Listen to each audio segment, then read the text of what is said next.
বিয়োগফল।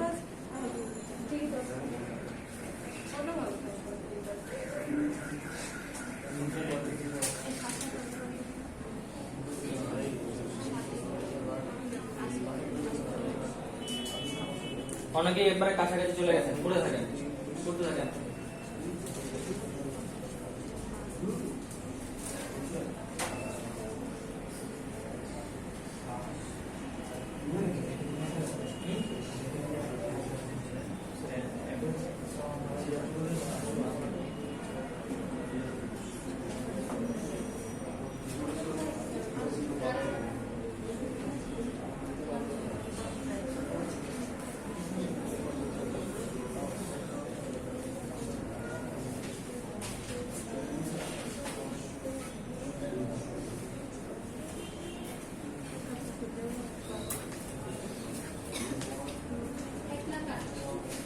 এক লাখ 48,000,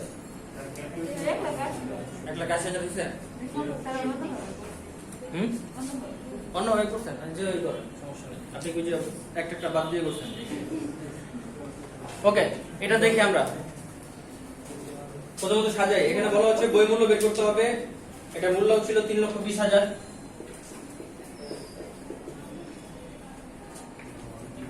25% হচ্ছে অবচয়, 2 বছরের অবচয়, তাহলে হচ্ছে 1 - 0.25 × 2।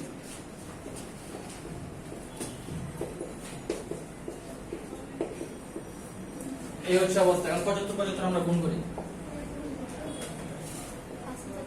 5 × 5 = 25, 5 হাতে থাকে 2, 5 × 7 = 35 আর 2 গুণ 5 × 7 = 35 5 হাতে থাকে 3, 7 × 7 = 49 আর 3 52। 5 6 2 5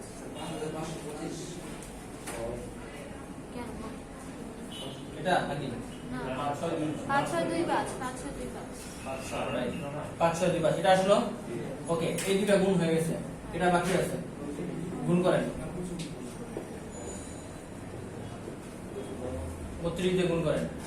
5 × 2 = 10 শূন্য থাকে 1, 2 × 4 থাকে 5, 6 × 2 = 12, 2 হাতে থাকে 1, 5 × 2 = 10 আর 1 11। 3 × 5 = 15 আর 5 হাতে থাকে 1, 3 × 2 = 6 আর 1 7, 3 6 18, 8 হাতে থাকে 1, 3 5 = 15 আর 1 16। এবার গুণ করি। 5 5 10 শূন্য থাকে 1, 7 আর 1 8, 8 আর 2 10 শূন্য থাকে 1, 8 আর 1 9 আর 1 10 শূন্য থাকে 1, 6 আর 1 7, 7 আর 1 8।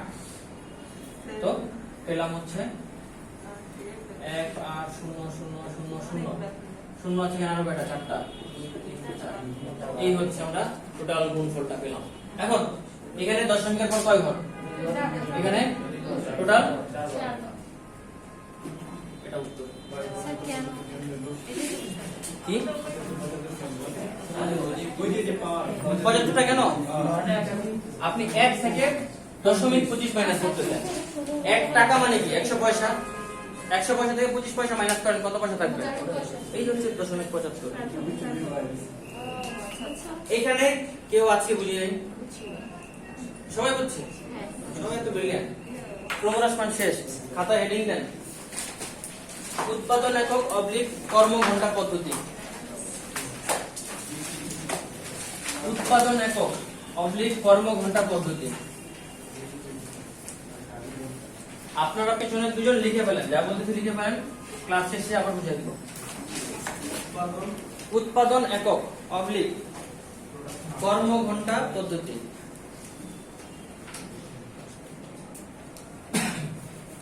উৎপাদন একক অবলিক কর্ম ঘন্টা পদ্ধতি। ক্রমহ্রাস মান বেশি ইম্পর্টেন্ট নাকি আর সরলরেখা বললাম না, 90% কোশ্চেন ওখান থেকে আসবে। না, করতে হবে, শুধু বাদ দেওয়ার চিন্তা করেন। ওকে, প্রথম সূত্র অবচয় সমান সমান অবচয় সমান সমান অবচয় যোগ্য মূল্য। অবচয় সমান সমান অবচয় যোগ্য মূল্য ডিভাইডেড বাই মোট একক অবলিক কার্য ঘন্টা। অবচয়যোগ্য মূল্য ডিভাইডেড বাই মোট একক অবলিক কার্য ঘন্টা গুণ নির্দিষ্ট বছরের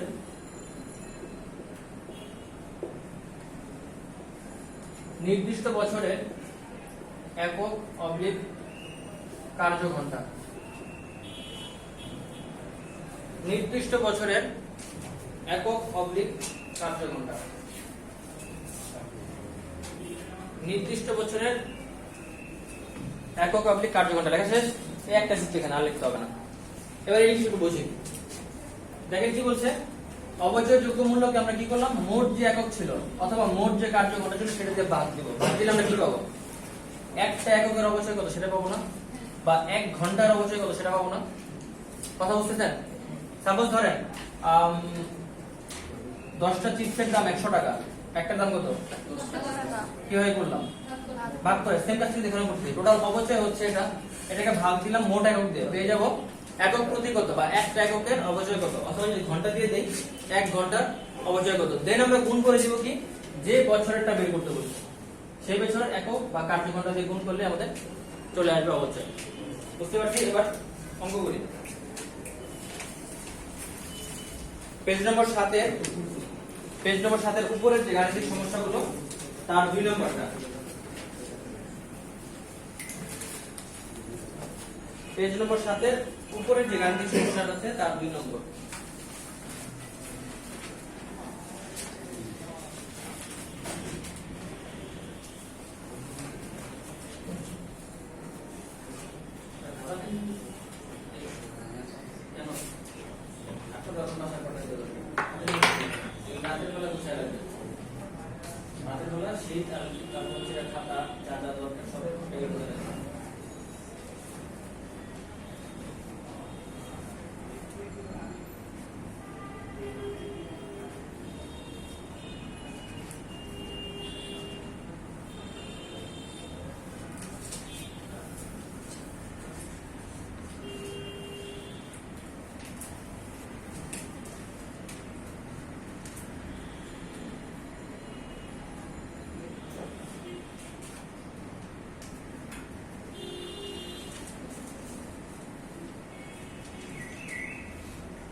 দেখেন সবাই,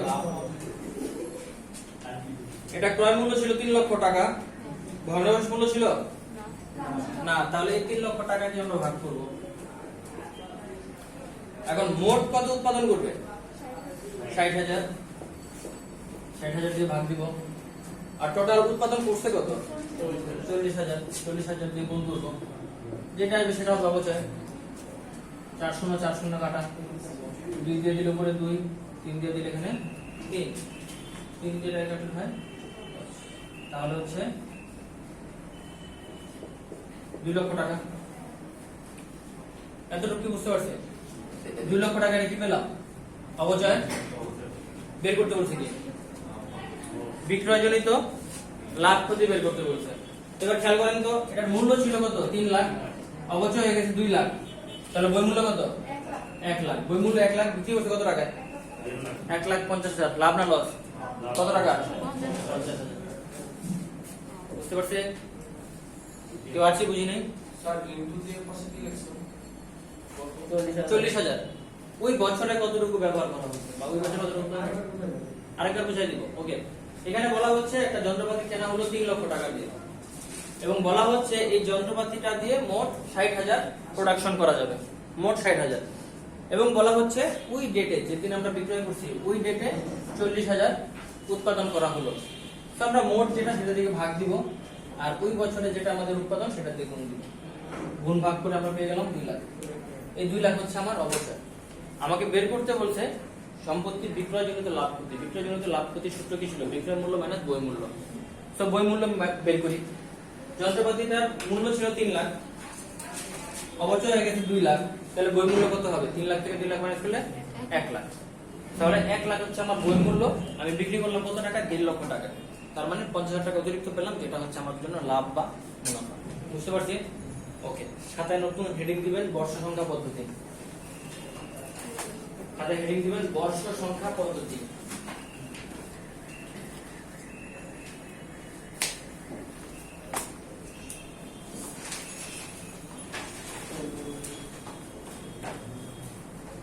বর্ষ সংখ্যা পদ্ধতি, তার আন্ডারে 1 নম্বর সূত্র লিখবেন অবচয় সমান সমান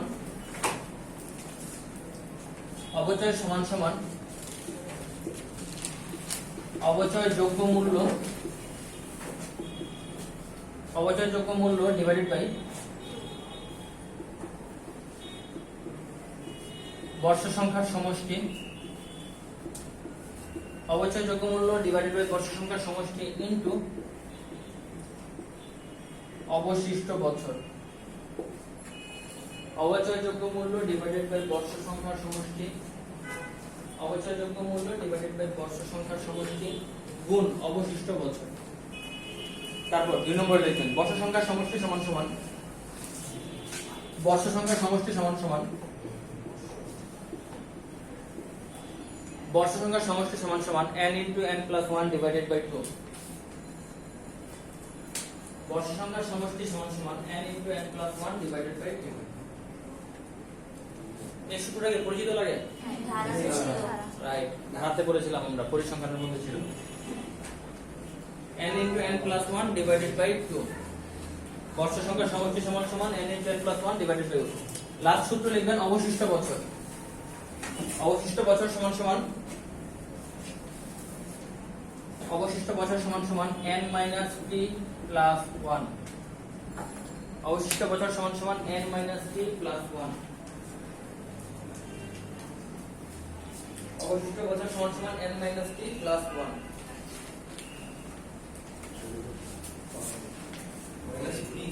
n minus t plus 1 t n minus t plus 1 লেখা শেষ? ওকে, এবার আমরা বুঝে নিই। এখন বর্ষ সংখ্যার সমষ্টি ব্যাপারটা কি? সাপোজ ধরেন টোটাল বছর হচ্ছে 4 বছর, এর মানে হচ্ছে 1 যোগ 2 যোগ 3 যোগ 4, এটাকে বলা হচ্ছে বর্ষ সংখ্যার সমষ্টি। যোগ করলে হবে 10। যদি হয় 5 বছর তাহলে 5 যোগ করেন, হয়ে যাবে 15। যদি হয় 6 বছর 6 যোগ করবেন, হয়ে যাবে 21। এমন হচ্ছে ব্যাপারটা, ঠিক আছে? তো এইটা আমরা এভাবে বের করার দরকার নাই, আমরা ডাইরেক্ট এই সূত্র বের করতে পারবো। ধরি বছরটা 10 বছর, তাহলে উপরে দেখলাম 10 যোগ 1 মানে কত? 11 ডিভাইডেড বাই 2। 11 আর 10 গুণ করলে কত হবে? 110। 2 দিয়ে ভাগ দিলে 55। এটা হচ্ছে আমাদের বর্ষ সংখ্যার সমষ্টি। এবার আসি অবশিষ্ট বছর। আমি এখন কোশ্চেন করতেছি, উত্তর দিবেন। একটা যন্ত্রপাতির আয়ুষ্কাল হচ্ছে 10 বছর। যন্ত্রপাতির আয়ুষ্কাল 10 বছর। তৃতীয় বছরের 3 নম্বর বছরের অবচয় নির্ণয় করতে হবে। অবশিষ্ট বছর কত? কত? ভুল। অবশিষ্ট বছর হচ্ছে 8 বছর। অবশিষ্ট বছর 8 বছর। কেন? খেয়াল করেন, আমি তৃতীয় বছরের অবচয় বের করব, তো তৃতীয় থেকে পরবর্তীতে 7টা আছে, ঠিক আছে? আপনার উত্তর 7। যদি খেয়াল করে দেখেন তো তৃতীয়টা কি এখনো বের করছে? এটা ধরতে হবে না। এই জন্য সূত্রটা কি দেখেন, n minus t plus 1। Total বছর ছিল 10, সেখান থেকে 3 মাইনাস করে দিন হবে 7, তার সাথে আবার অতিরিক্ত 1 যোগ করে দিবেন 8। বুঝতে পারলেন? হ্যাঁ, মাইনাস হবে, হ্যাঁ প্লাস হবে। বুঝতে পারলেন তো? রুকো, এবার অঙ্ক করি। অঙ্ক করলে ক্লিয়ার হয়ে যাবে। কোন অঙ্কটা করব? 1 নম্বর অঙ্কটাই করি আমরা।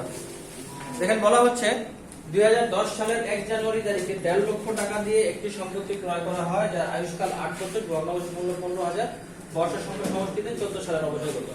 ওকে, এখানে অবচয়যোগ্য মূল্য কত? 1,50,000 থেকে 15 মাইনাস করলে 1,35,000। এবার বর্ষ সংখ্যা সমষ্টি বের করি। টোটাল বছর কত? 8। টোটাল বছর 8, তাহলে n into n plus 1, তার মানে হচ্ছে 8 গুণ 9 ভাগ 2। 8 নং কত? 72 কে 2 দিয়ে ভাগ দিলে 36। এই 36 হলো নিচে। এবার আমরা বর্ষ সংখ্যা বের করি। কোন বছরের অবশ্যই বের করতে বলা হয়েছে? 14। এটা কি চতুর্থ বছর না পঞ্চম বছর?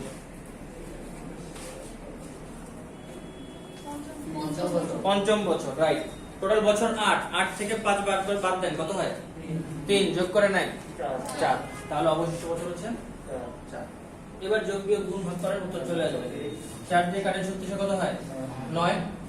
তারপর হচ্ছে 9 দিয়ে কাটি, 9 কে 9 থাকে 4, 5 9 45। 15,000 উত্তর। বুঝতে পারছি? বুঝি নাই কে? কেউ আছে বুঝি নাই? আপুরা সবাই বুঝতে পারছো? Lecture 11 complete. চারটা কিভাবে বের করলাম? টোটাল বছর ছিল কত? 8। এখন পঞ্চম বছর অবশ্যই বের করতে বলছে। মাইনাস করে দেন।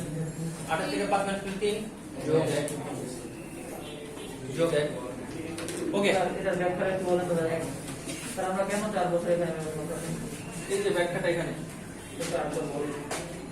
বলছে তৃতীয় বছর অবশ্যই বের করতে। তো তৃতীয় বছর মানে কি? পরে আরো 7 বছর আছে, 9 বছর থাকে, থাকলো 7 বছর। কিন্তু তৃতীয় বছরটা কি আমরা বের করছি? এটা তো এখন বের করা হয় নাই। তাহলে এই বছরটা তো এখন অবশিষ্ট আছে। বের করার পরে সেটা চলে যাবে, কিন্তু বের তো এখন করি নাই। তাহলে এটাও অবশিষ্ট, এটাও কাউন্ট করতে হবে। ওকে, লেকচার 11 কমপ্লিট। চলে যাবেন 12 তে। 12 তে মোটামুটি একটা ম্যাথ আছে, বাকি সব থিওরি। একটা ম্যাথ, বাকি সব থিওরি এবং থিওরিটিক্যাল পার্ট থেকে এখানে ম্যাথ মানে তেমন একটা কোশ্চেন আসে না বললেই চলে। তো আমরা যা আলোচনা করব ওই আলোচনার মধ্যে সীমাবদ্ধ থাকতে পারবেন, সমস্যা নেই। তো লেকচার করার ফার্স্ট পেজটা দেখতে পাবেন, অসম্পূর্ণ পদ্ধতিতে হিসাবের কথা বলা আছে। এই চ্যাপ্টারটা পড়ে গেলে আমাদের এটা যেটা পড়াও লাগবে না, এখানে তেমন একটা কোশ্চেন আসে না, তো যা আছে সেটুকু করব। ম্যাথ আছে, ওই ম্যাথটা করার জন্য একটা নিয়ম দেখে যে ওটা করলেই হবে। পেজ নাম্বার 14 তে দেখেন আমি কিছু জিনিস বলবো, আপনারা আন্ডারলাইন করবেন, দাগ দিবেন আপনি।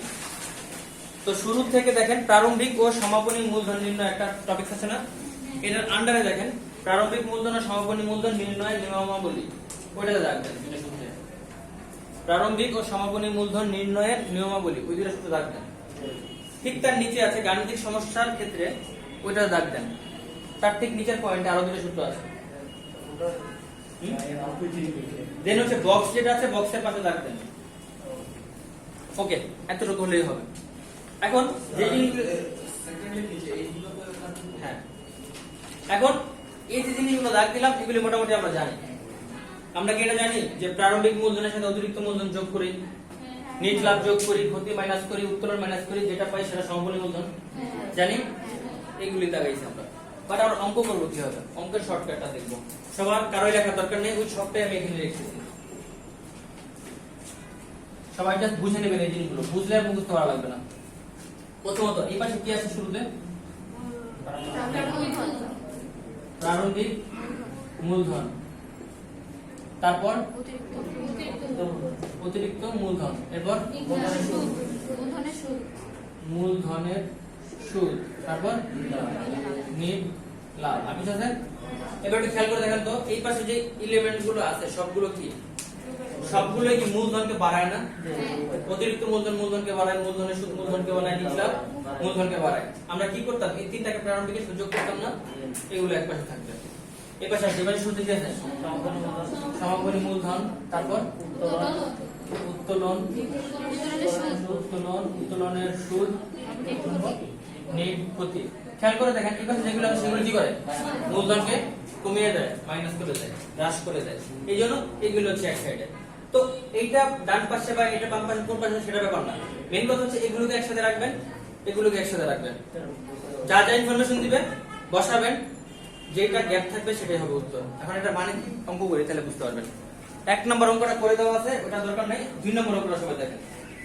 2 নম্বর অঙ্কের শুরুতে কি বলা আছে? যে সাফায়াত একটি ব্যবসা করছেন যার প্রারম্ভিক মূলধন ছিল 45,000 টাকা। এরপর বক্সের দিকে খেয়াল করেন, বক্সে মোট সম্পত্তি এবং দায় দেওয়া আছে প্রারম্ভিক এবং সমাপনী। আমরা সম্পদ থেকে দায় মাইনাস করলে কি পাই? মালিকানা সত্ত্বা মূলধন পাই না? এখন দেখেন আমরা তো একটা মূলধন বলাই আছে 45,000, আবার বক্সে আরেকটা দেওয়া, আমরা কোনটা নিয়ে কাজ করবো? কোনটা নিয়ে করবো? 45 নিয়ে, বক্সের নিয়ে করবো না? আসলে বক্সের টার ওটা দুটো একই, ওই 80 থেকে 35 মাইনাস করেন, এটাও 45 হবে। একদিনের দুটা মূলধন কেমনে হয়, এটা একটা করে ভাগ করে রেখেছি সম্পদারি আছে। তো 45, এটা কি প্রারম্ভিক, তো লিখলাম 45। এরপর দেখেন সমাপনী যেটা আছে সেটা মাইনাস করেন, 1,50,000 থেকে 60 মাইনাস করলে কত হবে? 90। এটা কি সমাপনী মূলধন, লিখলাম। তারপর কি বলা আছে? অতিরিক্ত 10,000, অতিরিক্ত 10,000।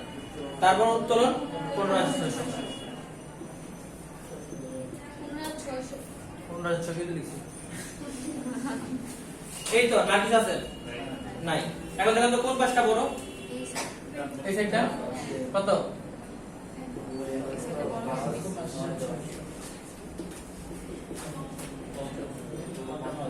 এই দুটো যোগ করলে 55। তো 1,05,600 থেকে 55 মাইনাস করলে কত হবে? 50,600। এটা আমাদের উত্তর। বুঝতে পারছেন কাহিনী কি? মেইন কথা হচ্ছে আমরা জাস্ট বসাবো, যেটা ডিফারেন্স আসবে সেটাই উত্তর। এখন এটা আচ্ছা, এখন কথা হচ্ছে এটা কি ক্ষতি হলো না লাভ হলো? এবার খেয়াল করে দেখেন তো, ব্যালেন্স আছে কোন পাশে? এই পাশে। এই পাশে কি লাভ আছে না ক্ষতি? লাভ আছে। তাহলে উত্তর লাভ। এই জিনিসটা বুঝি নাই কি বুঝে নেই, কোন পার্ট এটা বলেন। এই সেটটাতে আপনি শুধুমাত্র আনবেন কোনগুলো যেগুলো মূলধনকে বৃদ্ধি করে, বা মূলধনের সাথে যেগুলো আমরা যোগ করি, কি কি অতিরিক্ত মূলধন, মূলধনের সুদ এবং নিট লাভ, এগুলো মূলধনকে বাড়ায়, জাস্ট এইগুলো এই পাশে আনবেন। আর যেগুলো মূলধনকে কমায় দেয়, উত্তোলন, উত্তোলনের সুদ, নিট ক্ষতি, এগুলো থাকবে এই পাশে। এখন কাজ করবেন কি, জাস্ট কোশ্চেন দেখে বসাই দিবেন। সমস্যা না, আপনি এগুলো এই পাশে লেখেন, এগুলো এই পাশে লেখেন, কোনো সমস্যা নাই। আগে কথা আগে কি 50,600 কিভাবে আসলো? ওকে, এখানে যোগফল কত? 1,05,600, 45 আর 10 যোগ করলে কত হয়? 55। 1,05,600 থেকে 55,000 মাইনাস করলে আসবে 50,600। গ্যাপ যেটা, ডিফারেন্স যেটা। ওকে, আর কোন কোশ্চেন? ব্যালেন্স শিটের মতো কাটলো। হ্যাঁ, ওই কাজটাই আমরা করতেছি এখানে। বাট এখানে ব্যালেন্স শিটে আমার দেওয়াই আছে, যে সমাপনী মূলধন দেয়া আছে, আমার বাকি আইটেমগুলো জাস্ট ওই করব। ঠিক আছে, তো এই ছক পারলে যে কোনো একটা অঙ্ক আপনি পারবেন, জাস্ট করেন কি ডান বাম করবেন। পারবো করতে? ওকে, এগুলো নিয়ে আলোচনা করবো না। এবার চলে যাবো পরের পেজে, পেজ 15। এখন আমাদের আর কোনো ম্যাথ নেই, এই লেকচারে ম্যাথ হচ্ছে এই একটাই ছিল।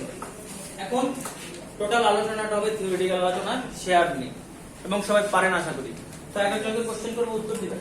লাস্ট বেঞ্চ, আপনি শেয়ারটাকে বলে বলেন তো, এতক্ষণ কি করছেন? শেয়ার কাকে বলে?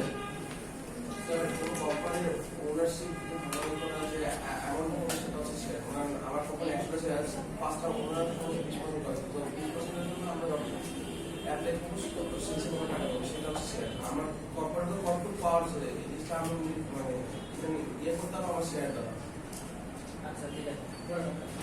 মূলধনের ক্ষুদ্র ক্ষুদ্র অংশকে শেয়ার করো। মূলধনের ক্ষুদ্র ক্ষুদ্র অংশকে শেয়ার বলে। কেউ কি দ্বিমত আছে এটার সাথে? তাহলে সবাই বলুন। আমি দ্বিমত আছি। কি না ভাই, দ্বিমতে চলে গেছে। বাস্তব না। বসেন, কেউ বলতে পারবে স্টক কাকে বলে? স্টক বলেন। বিভিন্ন মূল্যের সমান হবে না, বিভিন্ন মূল্যের অনেকগুলো শেয়ার একসাথে সমান করে কোনটা স্টক। তাহলে এবার আমাকে বলেন শেয়ার আর স্টকের পার্থক্য কোথায়? শেয়ার হচ্ছে ক্ষুদ্র ক্ষুদ্র সমান, আর স্টক এবার বলেন তো, তাহলে ওনার যে সংখ্যার ভুলটা ছিল কোথায়? সমান হলে সমান বলা নাই, এই জায়গা হচ্ছে আমাদের ভুল। আমরা পড়ি বাট ভালো মতো পড়ি না, সমস্যা এই জায়গাটা। আমরা বললাম কি সবাই যে শেয়ারে, সরি, মূলধনের ক্ষুদ্র ক্ষুদ্র অংশকে শেয়ার বলে, অ্যাকচুয়ালি না, মূলধনের ক্ষুদ্র ক্ষুদ্র সমান অংশকে শেয়ার বলে, আর মূলধনের ক্ষুদ্র ক্ষুদ্র অসমান অংশকে বলা হয় স্টক। এই জিনিসটা কি সবাই একটু বুঝে নেন। ধরেন কোন একটা কোম্পানির মূলধন হচ্ছে 100 কোটি টাকা, তো 100 কোটি টাকা মূলধন, আপনি কি করলেন? প্রত্যেকটা শেয়ারের দাম ধরেন হচ্ছে গিয়ে 10 টাকা করে, প্রত্যেকটা শেয়ারের দাম 10 টাকা করে, টোটাল 10 লক্ষ হচ্ছে আমার শেয়ার আছে। ঠিক আছে, এবার দেখেন এই যে প্রত্যেকটা শেয়ারের দাম 10 টাকা বলছি না, প্রত্যেকটা 10 টাকা মানে কি, যতগুলো শেয়ার আছে সবগুলোর দামই 10 সমান একটা ফিক্সড প্রাইস। এখন আমি কি করলাম? ধরেন টোটাল শেয়ার আছে 10 লক্ষ শেয়ার, আমি কি করলাম? 1 লক্ষ শেয়ার নিয়ে একটা স্টক করলাম, 2 লক্ষ নিয়ে একটা, 3 লক্ষ নিয়ে একটা, 4 লক্ষ নিয়ে একটা। ঠিক আছে, তাহলে এই স্টকটার দাম কত হবে? 10 লক্ষ, এটার দাম 20 লক্ষ, এটার দাম 30 লক্ষ, 40 লক্ষ। এবার খেয়াল করে দেখেন, যখন আমরা নরমালি শেয়ার আর স্টক সেম জিনিস, কিরকম কিছু শেয়ারকে আমরা একত্রিত যখন করি, একটা বান্ডেল করি, একটা গুচ্ছ করি, তখন তাকে বলা হয় স্টক। এখন খেয়াল করেন, আমরা কি করলাম, প্রথমে 1 লক্ষ শেয়ার নিয়ে একটা স্টক করলাম, এটার দাম কত 10 লক্ষ। 2 লক্ষ শেয়ার নিয়ে একটা স্টক করলাম, সেটার দাম 20 লক্ষ। 4 লক্ষ নিয়ে করলাম 40 লক্ষ। এবার খেয়াল করে দেখেন তো স্টকের দামগুলো কি সেম? না আলাদা। এটা কিন্তু 1 লক্ষ শেয়ার হয়তো আছে, বাট এখানে স্টক কয়টা? একটাই। এখানে 2 লক্ষ হয়তো শেয়ার আছে, কিন্তু স্টক একটাই। তো দেখেন শেয়ার স্টকের দামগুলো ডিফারেন্ট, বাট শেয়ারের দাম সব সময় ফিক্সড একটাই থাকবে। তো সংজ্ঞায় বুঝে বললাম একটুখানি ভুল। ভুলটা কোথায়? যে মূলধনের ক্ষুদ্র ক্ষুদ্র সমান অংশকে শেয়ার বলা হয়, আর অসমান অংশটাকে বলা হয় স্টক। মনে থাকবে? আচ্ছা, এরপর কেউ একজন বলেন, কে বলবেন? আপনি বলেন, সাধারণ শেয়ার আর অগ্রাধিকার শেয়ারের পার্থক্যটা কি? সাধারণ শেয়ার যদি সবাই পায়, মুনাফা থেকে সাধারণ শেয়ার সবাই পায়, মুনাফা থেকে যদি সবাই সমান হারে পায়, মুনাফা থেকে সবাই সমান হারে কি পায়? শেয়ার শেয়ার পায়, লভ্যাংশ পায়। আচ্ছা, অগ্রাধিকারে সবাই সমান পায় না? যেটা হচ্ছে তার দাবি আর প্রাপ্ত করে কি? তো সাধারণ শেয়ারের দাবি নেই। তো বসেন, আপনি বলেন ব্ল্যাক, মানে আপনি ব্ল্যাক না কিন্তু ব্ল্যাক। হ্যাঁ, সাধারণ শেয়ার যারা স্টক ডিলার শেয়ার রাখে আপনি তো সব উল্টা ফেলে দিলেন। বসেন বসেন, আপুদের একটা উত্তর মনে শীত লাগতেছে, একটা কাপড় দেয়। বসেন, আপনি বলেন। হ্যাঁ, সাধারণ শেয়ারের আগে অগ্রাধিকার শেয়ারের মালিকের দাবিটা আগে পূরণ করা হবে, আর হচ্ছে সাধারণ শেয়ারের মালিকের দায় আপনার যে দাবিটা যে লভ্যাংশটা তার পাবে, ওটা হচ্ছে আর নির্দিষ্ট না, সীমাবদ্ধ না, অনেক কিছু হতে পারে। আর অগ্রাধিকার শেয়ার হচ্ছে যে যেই পরিমাণ তাদের কিনতে থাকে ওই পরিমাণই তারা পাবে, যাতে কোম্পানির লাভ হোক বা লস হোক। আর কোম্পানি যদি বিলোপ হয় তখন অগ্রাধিকার শেয়ারের যতটুকু দাবি থাকে ততটুকু হবে। রাইট, বসেন, ঠিক আছে। ব্যাপারটা হচ্ছে এখানে, প্রথমত একটা কোম্পানির প্রকৃত শেয়ার মালিক বলা হয় কাকে? সাধারণ শেয়ার হোল্ডারদের। কেন বলা হয়? কারণ তারা মালিকের মতো বিহেভ করে। অগ্রাধিকার শেয়ার যারা, তারা মালিকের মতো বিহেভ করে না। কেন করে না? তারা শুধু লাভ নিবে, লস নিবে না। ব্যাপারটা হচ্ছে এরকম। তাদের অগ্রাধিকার কেন বলা হচ্ছে? বলা হচ্ছে এই জন্য তাদের কিছু এক্সট্রা অধিকার দেওয়া হয়। কিরকম? যেমন যখন লভ্যাংশ বন্টন করা হবে তাদের আগে দিতে হবে, তাদের তো দিতে হবে আগে, ঠিক আছে, সমস্যা নেই। তাদেরটা আবার কি ফিক্সড, লাভ হোক লস হোক তাদেরকে লভ্যাংশ দিতেই হবে, প্রথম জিনিস। সেকেন্ড জিনিস হচ্ছে, যেহেতু তারা কোম্পানির প্রকৃত মালিক না, এই জন্য তারা কি করে না, তারা ব্যবসা পরিচালনায় অংশগ্রহণ করতে পারে না, শুধুমাত্র সাধারণ শেয়ার হোল্ডাররা অংশগ্রহণ করে। এবং অগ্রাধিকারদের কি কোনো ভোটাধিকার নেই, যেহেতু তারা কোনো প্রকৃতি মালিক না, তাদের ভোটাধিকারও নাই, পারবে না। হ্যাঁ, তারা কাইন্ড অফ হচ্ছে আমাদের ওই লোন টাইপের বা ঋণ টাইপের আর কি তারা। ওকে, এখন অগ্রাধিকার শেয়ারের কিছু নাম আছে অলরেডি, মনে আছে? মানে হাইব্রিড, সংকট সিকিউরিটি, আর লেখেন, লিখে ফেলেন, সেটা লিখে ফেলেন। অগ্রাধিকারের পাশে লিখে ফেলেন হাইব্রিড সিকিউরিটি, সংকট সিকিউরিটি, হাইব্রিড সিকিউরিটি, সংকট সিকিউরিটি,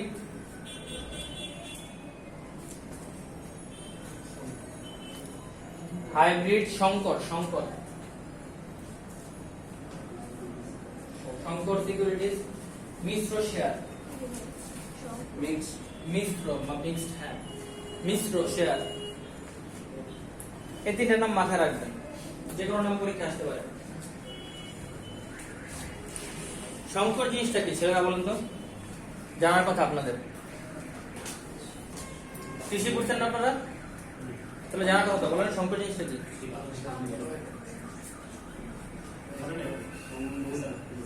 সমন্বয়, কিরকম? রাইট, হ্যাঁ, সুন্দর উত্তর। কয়েকটা জিনিসের সমন্বয় করে একটা জিনিস তৈরি করা। বাট আরো ভালো উত্তর চাইছিলাম আপনাদের কাছ থেকে, ছেলেদের কাছ থেকে। যাই হোক, আপনারা জানেন সংকট জিনিসটা কি? হাইব্রিড কি জানেন? হাইব্রিড বেশি ফলে, এটা রেজাল্ট, বেশি ফলে, এটা হচ্ছে রেজাল্ট। হাইব্রিড কি? হাইব্রিড আবার এমন করতে হাইব্রিড কি? আচ্ছা, নরমালি হাইব্রিড, সংকর, এগুলির ব্যাপার হচ্ছে মিশ্রণ। আপনারা ক্রস গরুর নাম শুনছেন না? ক্রস গরু মানে কি? দুইটা জাতের গরু থাকে। নরমালি আমাদের দেশি যে গরুগুলো থাকে, ছেলেদের পূর্ণ বলছিলাম এটাই, আপনারা কৃষিতে পড়ছেন এই জিনিসগুলো। নরমালি কি আমাদের দেশে জাতের যে গরুগুলো ওইগুলোর কিন্তু উৎপাদন ক্ষমতা খুবই কম। একদিনে কত দুধ দেয়? সর্বোচ্চ 2-2.5 লিটার 3 লিটার, এর বেশি দিতে পারে না। কিন্তু একটা অস্ট্রেলিয়ান গরু যদি কথা বলি 10 লিটার 20 লিটার পর্যন্ত গরু দেয় বলে দুধ দেয় দুধ দেয় প্রায় 10 থেকে 15 লিটার 20 লিটার দুধ দিয়ে থাকে। মাংসের যদি কথা বলি সেটা বলাই লাগে না, দেশি গরু হয় একটু, আর অস্ট্রেলিয়ান গরুর সাইজের তো কোনো ঠিক নেই। তো যদি আমরা অস্ট্রেলিয়ান গরু এবং দেশি গরুকে মিক্স করে তাদের বীজ একত্র করে নতুন একটা যে গরু করি সেটাকে আমরা বলি ক্রস গরু। এবং আমরা যে সামনে কোরবানি আসতেছে আমরা সবাই ক্রস গরুই খাবো মোটামুটি, কারণ ক্রস গরু না খেলে আমাদের অবস্থা খারাপ ছিল। ফার্মের মুরগি আর ক্রস গরু না থাকলে আমাদের অবস্থা খারাপ। যাই হোক, ক্রস মানে নরমালি কি বুঝলাম, যে দুই জাতের দুইটাকে একত্র করা। হাইব্রিড মানে কি? হাইব্রিড মানে ঠিক সেম, দুইটা জিনিসের জিনটাকে আমরা একত্র করতেছি। যেমন হাইব্রিড শসার নাম তো শুনতে হবে, খাইছেন অবশ্য, শুনান কি শসাগুলি কিরকম হয়? এত বড় বড় হয়, তাই না?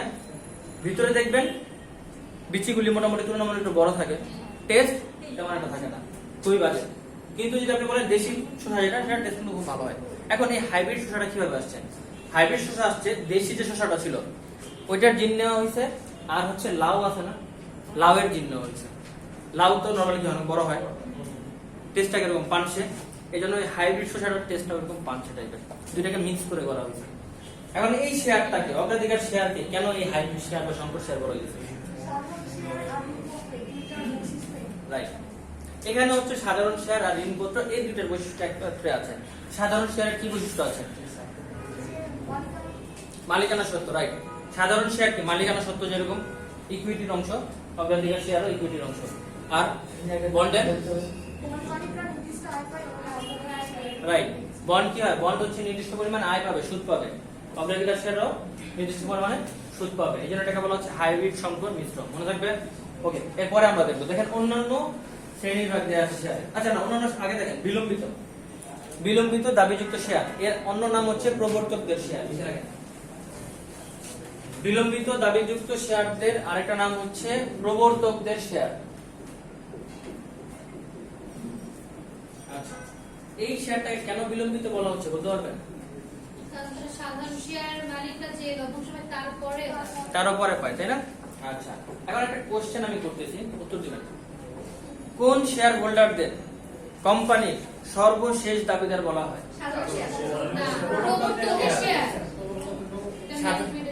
সাধারণ শেয়ার প্রবর্তকদের শেয়ার। আপনারা প্রথম উত্তর দিলেন সাধারণ শেয়ার, এবং এটাই আমরা পড়ে আসছি। একটা সিকোয়েন্স আমি লিখবো, সবাই লিখে রাখবেন।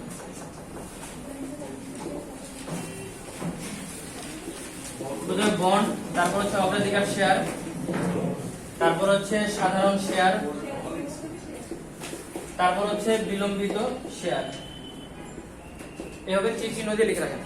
সবার প্রথম হচ্ছে বন্ড, বন্ডের পর হচ্ছে অগ্রাধিকার শেয়ার, তারপর হচ্ছে সাধারণ শেয়ার, তারপর হচ্ছে বিলম্বিত শেয়ার।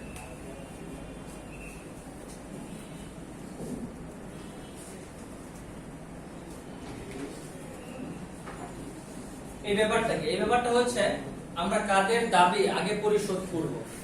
তো সবার প্রথম আমাদের বন্ড হোল্ডারদের দাবি পরিশোধ করতে হবে বা ঋণ পরিশোধ করতে হবে। এরপর দিবেন অগ্রাধিকার শেয়ার হোল্ডারদের, এদের দেওয়ার পর যদি কিছু থাকে দেন সাধারণ শেয়ার হোল্ডার, এদের দিয়ে কিছু থাকলে বিলম্বিত শেয়ার হোল্ডার।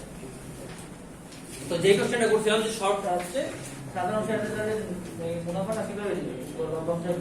সাপোজ এদের আমার এবার ধরেন আমার লাভ হচ্ছে 100 কোটি টাকা লাভ হলো কোন একটা বছর, 100 কোটির মধ্যে এদের খরচ হচ্ছে 20 কোটি দিয়ে দিলাম, এটা ফিক্স। এদের ধরেন 10 কোটি দিয়ে দিলাম, ফিক্স। থাকলো কত? 70 কোটি। এখন কোম্পানি ডিসাইড করবে অ্যানুয়াল জেনারেল মিটিং এ, বার্ষিক মিটিং এ, যে এই বছর কত টাকা লভ্যাংশ দেওয়া হবে। তো ধরা হলো এই বছর লভ্যাংশ দেওয়া হবে 30 কোটি টাকা, এটা দিয়ে দিলাম এদের। থাকলো কত? আরো 40। এই 40 এর মধ্যে থেকে ডিসাইড করবে এই প্রবর্তকরা যে তারা কতটুকু নিবে, কতটুকু সংরক্ষিত আয় কোম্পানিতে রাখবে। ব্যাপারটা হচ্ছে এরকম। সেক্ষেত্রে তারা কম দিবে কেন? হ্যাঁ, সবটুকু নিতে পারে, সবটুকু নিলে কোম্পানি লাভবান। সবটুকু নিয়ে নিলে কি হবে নাকি? কোম্পানি চালাতে হবে না? যে মুনাফাটা আমার হলো সেই মুনাফা নিয়ে তো আমি পরবর্তী বছর আবার কাজ করবো না। না স্যার, তাহলে হবে যে এরা যে 30 নেয়, এরা 40 নেয়, তাহলে কার ছিল তো কম না, নিবে কিভাবে? কার থেকে কম না কেন কিনে? এ হচ্ছে বেশি প্রবর্তক, ব্যবসা তৈরি করতে এরা, আর এই হচ্ছে মাঝে মাঝে ঢুকছে আর কি। তাহলে বোনাস দিবে না? এতগুলো লাভ করতেছে, বোনাস দিবে না? সাধারণ শেয়ার লাভ করছে বলেই তো লাভের অংশ দিয়ে দিল, আবার বোনাস দিবে কেন? এই লাভ যে দিতেছে কোথেকে দিতেছে? আর এক্সট্রা কিছু দিবে? এক্সট্রা কোথেকে দিবে? নিজের পকেট থেকে এক্সট্রা কোথেকে দিবে? প্রফিট হচ্ছে 100 কোটি, 100 কোটি তো দিয়ে দিলাম সবাই, আর কোথেকে আসবে এখন? স্যার আমাকে স্টুডেন্ট হবে। হ্যাঁ আমাকে স্টুডেন্ট। আপনাকে কি দিব কিছু টাকা। কিছু টাকা আচ্ছা নিয়ে যান কোনটা নেবেন এটা বলছে নিয়ে যান আচ্ছা কোশ্চেন যেটা ছিল সেটা হচ্ছে এখন যদি কোশ্চেনটা করি আবার রিপিট করি কোম্পানির সর্বশেষ দাবিদারকে প্রবর্তকদের শেয়ার বা বিলম্বিত শেয়ার অপশনে এটা নাই তখন হবে সাধারণ শেয়ার সাধারণ শেয়ার ভুল না আমরা এই চিত্র যেটা করি সেটা ভুল না বাট অপশনে যদি বিলম্বিত শেয়ার প্রবর্তক শেয়ার না থাকে তখন সাধারণ শেয়ার মনে থাকবে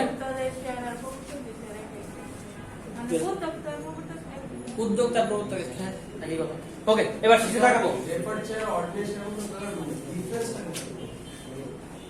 সারা রাত রামায়ণ পড়িয়া সকালে উঠিয়া কয় সীতাকার বাপ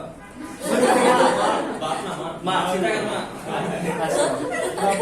এই হচ্ছে অবস্থা। আমরা শুরুতে বললাম যে প্রেফার্ড শেয়ার আর হচ্ছে ইয়ার পার্থক্য কি অর্ডিনারি অর্ডিনারি শেয়ারের পার্থক্য কি ডেফার্ড শেয়ার এটার কথা বলতেছেন এখানে ব্যাপারটা হচ্ছে এরা দুটোই সাধারণ শেয়ার কিন্তু এরা হচ্ছে প্রবর্তকরা যেটা হোল্ড করে কারণ প্রবর্তকরা সবার লাস্টে নিবে এটা হচ্ছে মেইন জিনিস যে সাধারণ শেয়ার হোল্ডাররা সকল টাকা পয়সা নেওয়ার পরে তারপরে এরা নিবে এটা হচ্ছে ডেফার্ড শেয়ার জাস্ট এতটুকু বাট দুটোই সাধারণ শেয়ার নরমালি একদম পরে টাকা পাঠাতে। একটা আগে পাবে এই এক্সক্লুশন না আর কিছু নাই এই ওকে এখন দেখেন অন্যান্য শেয়ারের মধ্যে এক নাম্বার কি আছে এটা পাচ্ছে এটা পারবেন নিজে সেকেন্ডটা দেখেন অধিকার শেয়ার বা রাইট শেয়ার কাকে বলে বলেন তো দেখি এই যে আপনি বলেন চেক শার্ট অধিকার শেয়ার বা রাইট শেয়ার কাকে বলে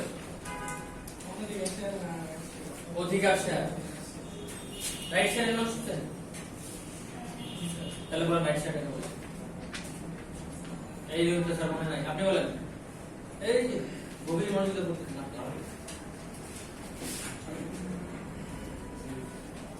অধিকার শেয়ার কোম্পানির পরিচালনায় অংশগ্রহণের জন্য যে শেয়ার ক্রয় করা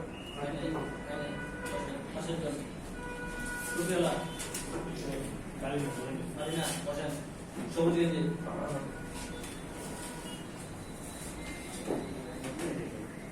বসেন বসেন আপনি উত্তর দিয়ে বসেন আগে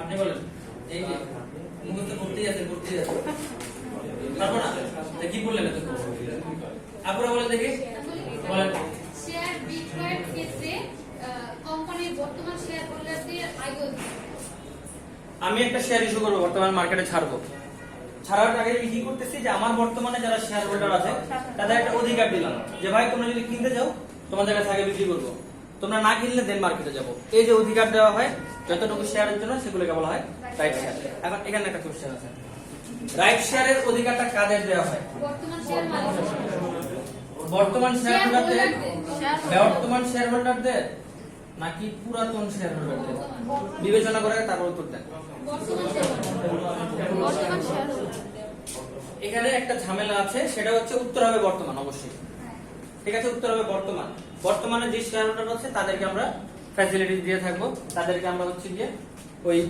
অধিকারটা দিয়ে থাকবো আপনার বর্তমানে যে পার্টনার আছে গার্লফ্রেন্ড বয়ফ্রেন্ড যাই থাকুক রাতে ঘুমানোর আগে গুড নাইট মেসেজটা তারাই পাঠাবেন নেক্সট কিন্তু পাঠাবেন না পাঠাবেন পাঠালে পাঠাতে পারেন তাহলে আপনার একটা সমস্যা আছে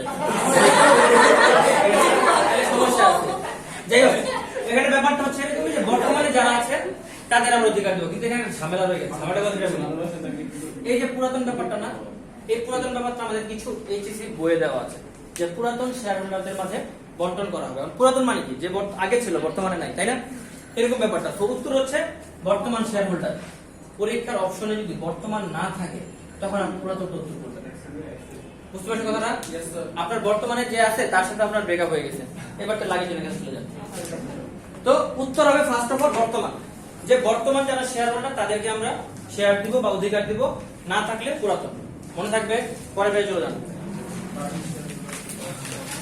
বোনাস শেয়ার কাকে বলে কে বলেন তো আপনারা বলেন ভাইরা পারে না কিন্তু বলেন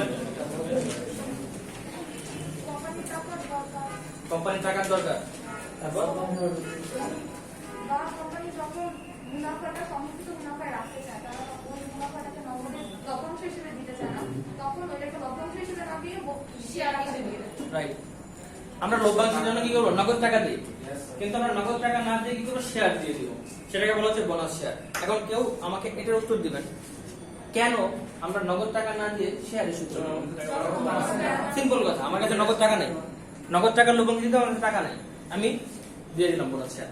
এবার সেকেন্ড কোশ্চেন, বলেন তো রাইট শেয়ার আর বোনাস শেয়ারের মধ্যে কোন শেয়ারটা বিনামূল্যে দেওয়া হয়? ভেবে চিন্তা করবেন। রাইট শেয়ার এবং বোনাস শেয়ার রাইট শেয়ার বিনামূল্যে দেওয়া না? না কিনতে হয় রাইট, রাইট শেয়ার কিনতে হবে। রাইট শেয়ারে আসলে অধিকার দেওয়া হয় যে তোমরা চাইলে আগে কিনতে পারো, কিন্তু টাকা থেকে নেওয়া হয়, ব্যাপারটা হচ্ছে এরকম। আর বোনাস শেয়ারের ক্ষেত্রে কিন্তু কোনো টাকা নেওয়া হচ্ছে না, লভ্যাংশ দেওয়ার কথা, লভ্যাংশ না দিয়ে শেয়ার দিয়ে দিচ্ছে। তো বিনামূল্যে দেওয়া হয় বোনাস শেয়ার। ঢাকা বিশ্ববিদ্যালয়ে কোশ্চেনে যাবেন।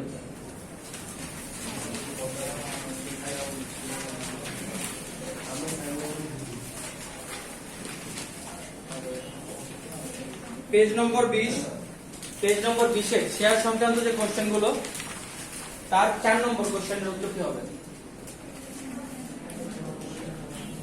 শেয়ার বোনাস শেয়ার কি হবে?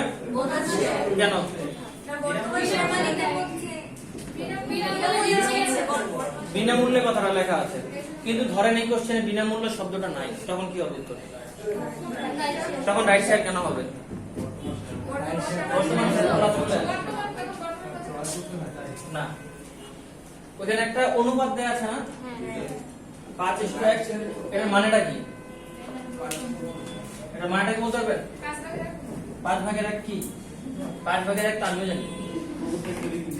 শেয়ারের অংশ যার কাছে 5টা শেয়ার আছে তাকে আমি একটা করে শেয়ার দিব।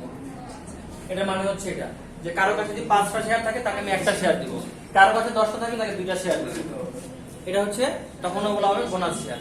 রাইট শেয়ারের ক্ষেত্রে কোনো পার্সেন্টেজ নেই, যত মনে তত কিনেন, কিন্তু বোনাস শেয়ারে পার্সেন্টেজ আছে যে একটা নির্দিষ্ট আকারে সবাইকে দেওয়া হবে। তো মনে রাখবেন প্রথমত বোনাস শেয়ার বিনামূল্যে, রাইট। বিনামূল্যে যদি অপশনে না থাকে, যদি দেখেন অনুপাত, তখন উত্তর হবে বোনাস শেয়ার। মনে থাকবে। চলে যাবো আগের জায়গায়।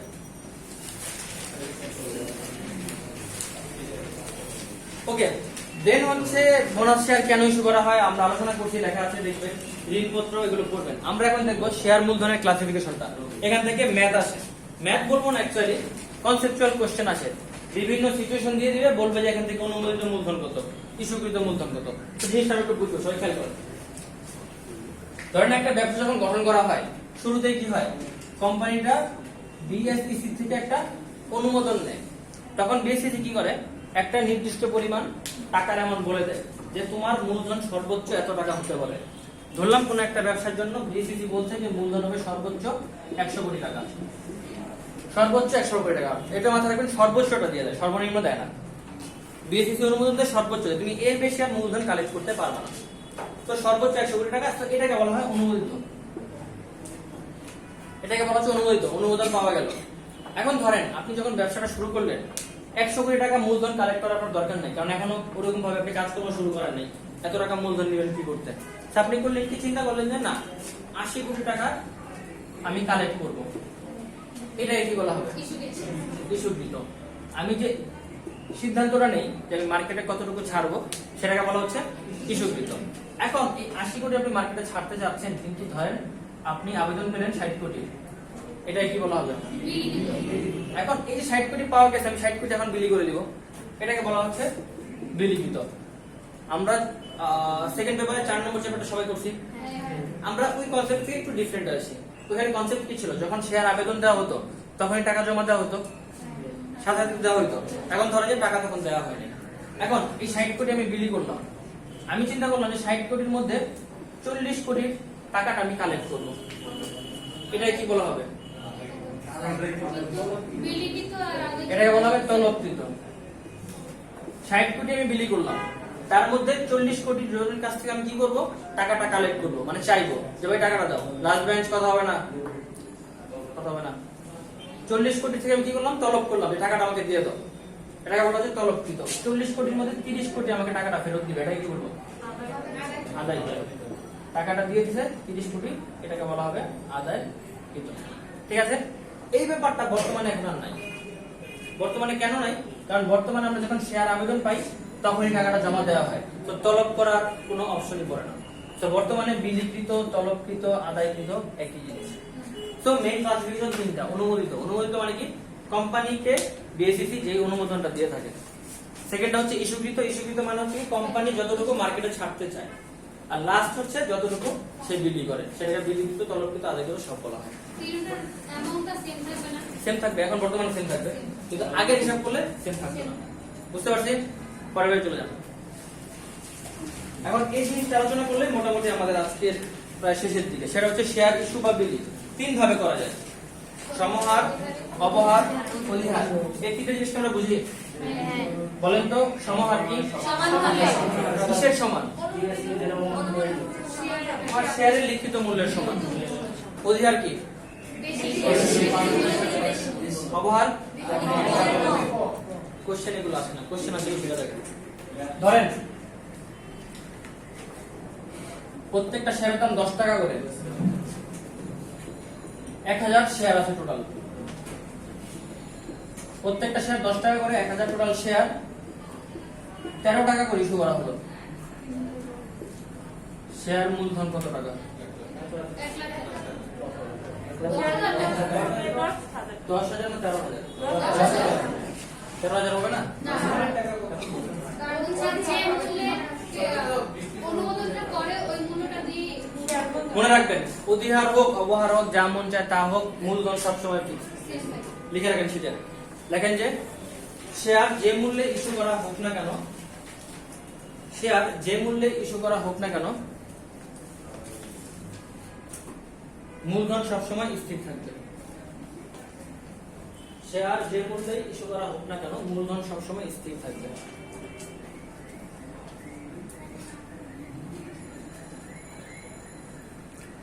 শেয়ার যে মূল্যে ইস্যু করা হোক না কেন, মূলধন সবসময় স্থির থাকবে।